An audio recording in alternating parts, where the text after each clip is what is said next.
Hello and welcome to my review of Dave Eggers' The Circle. The Circle was published in 2013 and follows May, a recent college graduate, as she joins The Circle, an all-powerful internet company, a kind of conglomeration of Facebook and Google that now controls 99% of internet activity. Along the way, she deals with three dysfunctional love interests and the various not always compatible plans of the company's three wise men. Dave Eggers is something of a philanthropist himself, with a variety of high-profile charitable schemes. The first 100 pages of The Circle are quite slow, and May's headlong dive into The Circle's rabbit hole promotes the company's schemes as so utopian, and some of them are similar to Eggers' own, so that I actually wondered if he was unaware of just how terrifying some of the schemes are. However, as the novel progresses, it becomes more obvious that this is a warning, not a promotion. And with one or two slightly disappointing caveats, the seemingly good intentions of The Circle and their unintended consequences are what makes this book a powerful and stark warning at that, one that seems to have only got more relevant since the book was published.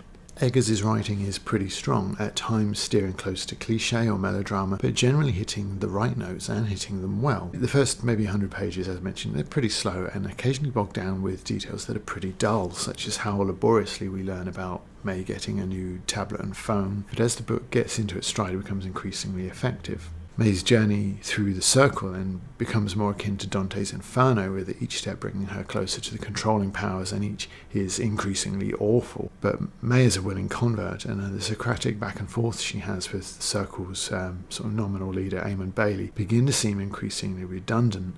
The strength in the writing is not really May herself. In fact, most of the people I've spoken to about this book didn't like her at all. And that's quite easy to understand as well. May flits between the various love interests. She has fits of rage and is generally powerless throughout. And any one of those things would be reason enough for readers not to associate or want to associate with her. But what it does allow is Eggers to demonstrate that she is struggling to find a place in the world, something I think most people can relate to. Additionally, it shows that what she does, latching onto the wrong place and never accepting that, not being strong enough to let go, that's dangerous. Now, if your politics are heavily to the left or to the right, then you probably look at that as how people on the other side behave. They've latched on to the wrong ideals and they resist what you consider the truth. And for me, that's the book's message, that we are creating that dichotomy. The tools of the internet and the social media that are supposed to prevent that are actually doing the exact opposite. So Eamon Bailey is kind of like the snake oil salesman, and he delivers his sermons on the company's schemes from a stage named after the Enlightenment. But the Enlightenment Bailey and company are selling is the totalitarian one that Adorno and Horkheimer warn about. Computers work in 0 and 1. You are either 1 or you are 0. And as applied to human values, that can only ever enforce a polarity, and a dangerous one at that. If The Circle progresses as it plans, it will have the power to stop you from functioning. It can deny you the vote, the right to bank, etc. May's movement away from human interaction, the solace that May previously found in kayaking and socializing, for example, is now found in numerical values rather than genuine human interaction. And Eggers shows this with a colossal information dump on page 193 and 4. I'm probably going to edit this because it's quite a lot, but I will read it. Two things you should know is she'll talk about her party rank being in the 2000s. That's The Circle rates its employees by how active they are on social media. And also Zing is the company's version of Twitter. Also, she wears a wrist bracelet that monitors her bodily readouts, pulse, things like that. So she turned on her Outer Circle feed and was handling that without difficulty. She pushed forward, signing up for a few hundred more Zings, starting with a comment on each. She was soon at 2012, and now she was really getting resistance. She posted 33 comments on her product test site and rose to 2009. She looked at her left wrist to see how her body was responding and thrilled at the sight of her pulse rate increasing. She was in command of all this and needed more. The total number of stats she was tracking was only 41. There was her aggregate customer service score, which was at 97. There was her last score, which was 99. There was the average of her pod, which was 96. There was the number of queries handled that day thus far, 221, the number of queries handled by that time yesterday, 219, and the number handled by her on average, 220, and the pod's other members, 198. On her second screen, there were a number of messages sent by staffers that day. And the number of messages, the number of songs in a digital library, 6,877. The number of artists represented 921, and based on her tastes, the number of artists recommended to her, 3,408. There was the number of images in her library, 33,002.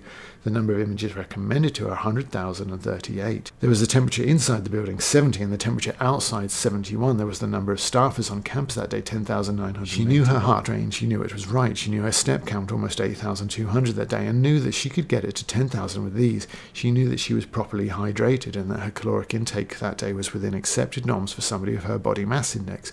It occurred to her in a moment of sudden clarity that what had always caused her anxiety or stress or worry was not any one force, nothing independent and external. It wasn't danger to herself or the constant calamity of other people and their problems. It was internal, it was subjective, it was not knowing. So that's a lot of information, and it comes thick and fast, almost like a frenzy. It speaks of addiction, but it's almost sexual as well. This flurry of numbers mirrors May's racing pulse, and it all builds to this euphoria, this epiphany. And if May is able to get some kind of gratification from her relationship with multimedia in the circle, she certainly isn't able to get it from her actual human relationship with Francis. In the opening stages of the book, May is actually quite human, at least recognisable as such. She hates her previous job and her boss, is desperately relieved to have left and joined the circle. Her interaction with her friends and family, her response to Annie's albeit unlikely practical joke are all completely relatable.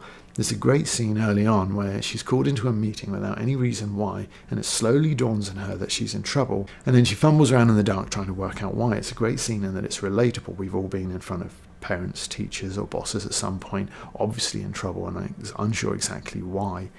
But it also demonstrates the first flaws of even instant, unlimited communication.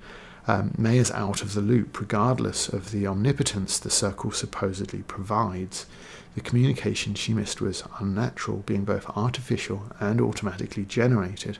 As the story progresses, May is so detached from humanity that she's comforted by the drone-like repetition of her own name in her headphones and tormented by a dark tear that seems to be ripping her away from humanity. The utter failure of her preferred, safe and technologically driven relationship with Francis, who embodies the circle, is contrasted with the antagonistic but equally damaged relationship with Mercer.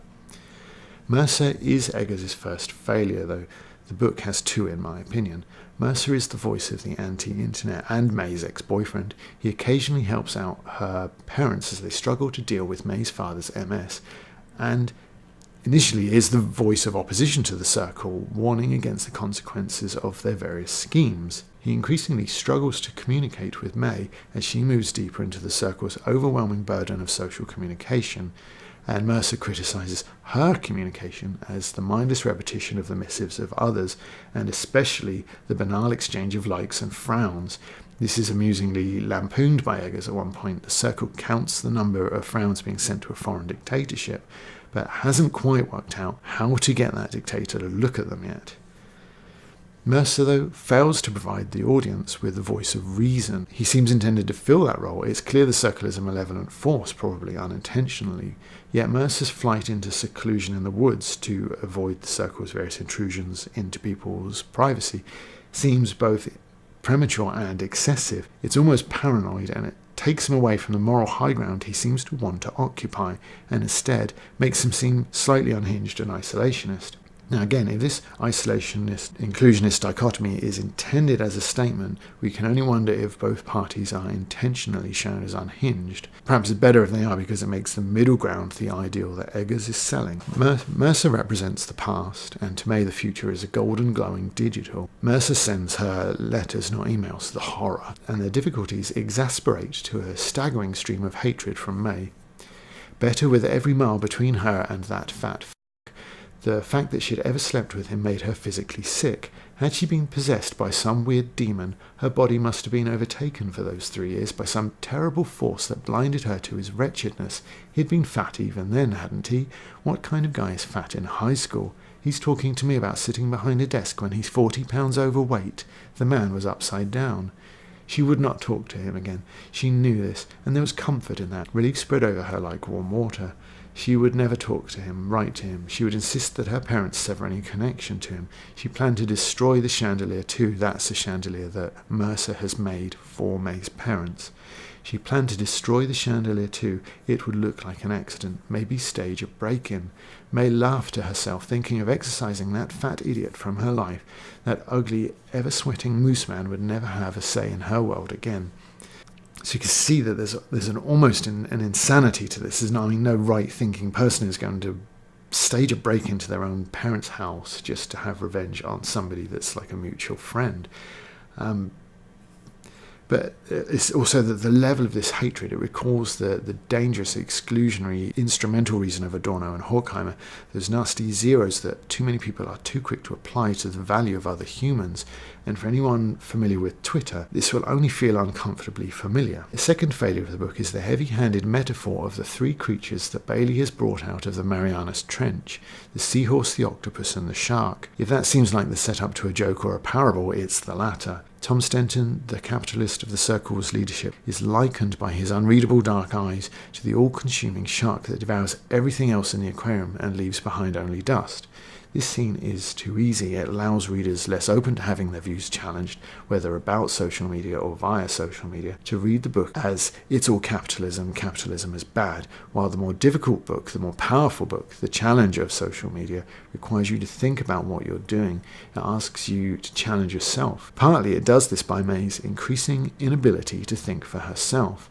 At the start, she's more human, as mentioned, and at least willing to battle against Kevin, her unlikable former boss. But by the end, she's reduced almost to an automaton. By now, May has gone transparent. She's wearing a camera which effectively broadcasts her entire waking day to the internet, and guiding her through this is an earpiece from additional guidance that ensures that she follows and promotes the company's diktats. It also leads friends like Annie to avoid her completely, while for others, even the most basic communication becomes contrived and awkward. The broadcast inevitably leads to behavioural modification. Every time she errs towards anything deemed immoderate, it provokes a Twitter storm that means she forgoes even simple harmless pleasures like the occasional chocolate bar, and won't even take an aspirin for a headache in case it makes her look desperate and wretched. Anything immoderate would provide a flurry of zings of concern, so she stayed within the bounds of moderation. She found it freeing. She was liberated from bad behaviour. She was liberated from doing things she didn't want to be doing, eating and drinking things that did her no good. Since she'd gone transparent, she'd become more noble. People called her a role model. Mothers said their daughters looked up to her, and this gave her more a feeling of responsibility, and that feeling of responsibility to the circlers, to their clients, to the partners, to the youth who saw inspiration in her, kept her grounded and fueled her days. So we can see that May is liberated from a number of things, chiefly her free will. So more and more, May has accepted a life under tutelage, rather making a mockery of the fact that most of these steps towards unenlightenment happen on a stage called the Enlightenment.